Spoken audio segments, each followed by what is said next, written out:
এই মন্দিরে মা আসেন তরোয়াল হাতে এসে এই মা এই মন্দিরে প্রবেশ করছেন। আর এই মাকে দেখার জন্য ভক্তরা দাঁড়িয়ে আছে। হ্যাঁ, এই তরোয়াল নিয়ে কোথায় যাচ্ছেন মা সেটা দেখাবো।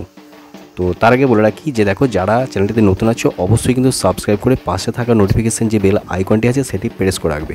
যদি তোমাদের এই ভিডিওটি ভালো লাগে আবার নেক্সট দিন এই ভিডিওটি আমি বানাবো। তো এখন উনি যাচ্ছেন পীর বাবার কাছে, আর এখানে রয়েছেন মা মনসা। তো এই পাশেই রয়েছে পীর বাবা। হ্যাঁ, এখানে যে ভক্তরা এসছে দূর দূরান্ত থেকে এসছে, তাদের মনস্কামনা পূর্ণ হয়েছে, অনেকের উপকারও হয়েছে, তাই কিন্তু এত ভক্তের ভিড় হয়।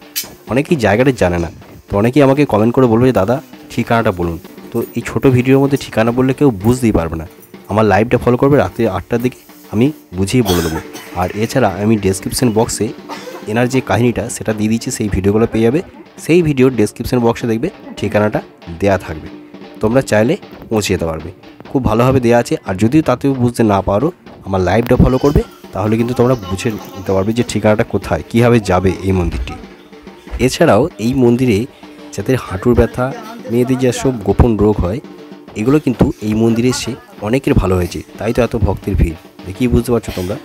তো এর নিয়মটা কি, আসার আগে কী কী করতে হবে সেটা নিয়েও একটা ভিডিও বানিয়েছি, ওনার মুখ থেকেই শুনে নেবে তোমরা যে এই মন্দিরে আসার আগে নিয়ম কী আছে। যাদের হাঁটুর ব্যথা আছে, যাদের গোপন রোগ আছে, তারা এই মন্দিরে কীভাবে আসবে, তার আগে আসার আগে কী কী করতে হবে।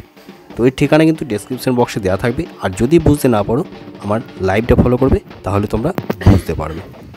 তাহলে চলো আজকের মতো সেখানেই শেষ করছি, আর ভিডিওটা একটু শেয়ার করে দেবে।